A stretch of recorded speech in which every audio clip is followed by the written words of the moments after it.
Starting? Yeah. Okay. Do you guys remember those awkward years of middle and high school? Did you ever feel like you were on an emotional roller coaster, having all these intense mood swings?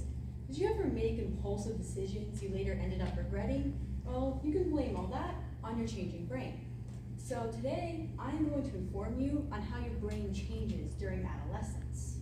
So, learning how your brain changes during this period is actually very important to understanding how you feel and act. And additionally, research shows that your brain doesn't finish maturing until you're in your mid-20s. So everyone in this room can benefit from this knowledge. Now, I myself, throughout my whole life, have been interested in things like the brain and psychology. I had background knowledge on this topic before starting, and I've only gotten more in-depth research for doing this speech. Now, today, I'm going to talk about how the brain changes pathways, a region called the prefrontal cortex, and a region called the limbic system. Next slide. So first, we need to talk about how pathways change in the brain. So, synaptic pruning. Synaptic pruning is a fancy term for your brain discarding pathways. And according to a paper written in 2013 by Miriam Moraine for the Journal of Neuropsychiatric Disease and Disorders, during adolescence, your brain actually gets rid of a lot of pathways. Now, why would I want to do that, you might ask? Well, synaptic pruning is the first step to making a more mature brain. So, first, it starts by getting rid of pathways that you used a lot as a child that you no longer need anymore. And then it focuses on strengthening new pathways and regions that develop in these years, transitioning from a child to an adult. Now, and then it focuses on strengthening these new pathways. So after it discards old pathways or synapses, it speeds up the information between the new pathway it wants to develop. And this makes you faster at processing and absorbing information. This is why you'll see throughout your teenage years, you get better at certain things like problem solving, multitasking, thinking critically, and absorbing complex things in general. So now that you understand the role of pathways changing in the brain, let's talk about the prefrontal cortex. Next slide. So the prefrontal cortex is a region in your brain right at the front, right behind your forehead. And in 2004, an article by Kathy Megan, written for Hartford Courant, cites psychologist David Walsh.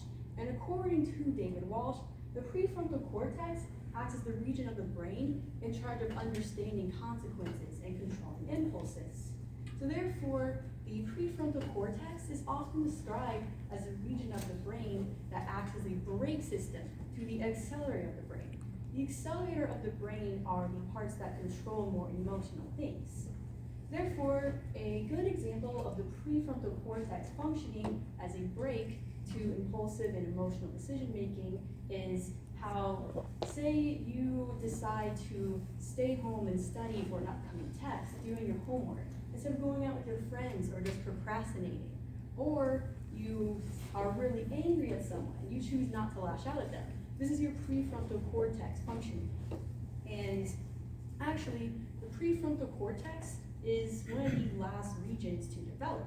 This is because the synaptic pruning discussed earlier actually happens last. It starts first with the back of your brain and then goes up to the front, which is why teenagers have an immature prefrontal cortex. And as a result, they often make a lot of risky, impulsive decisions. So anyone like you and I can have this problem.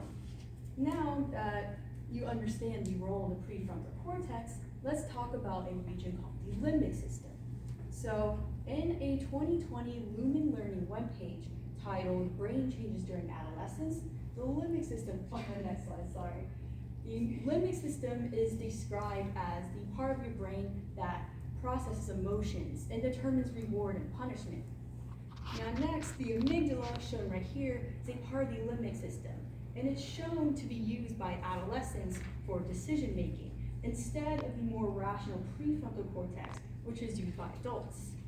So the way that the amygdala works in decision making is during adolescent years, it's more activated during this time, and it's shown to make emotions feel more intense.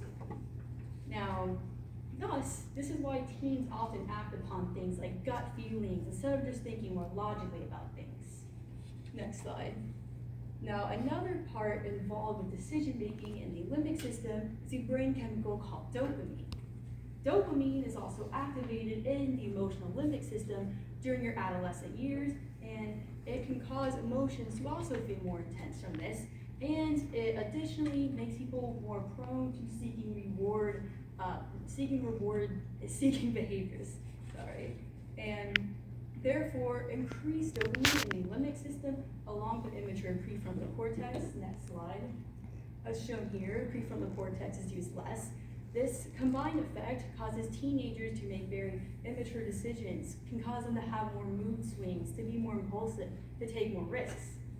So this concludes my discussion on how the brain changes during adolescence. Now, brain development is a huge process that affects you for many years of your life.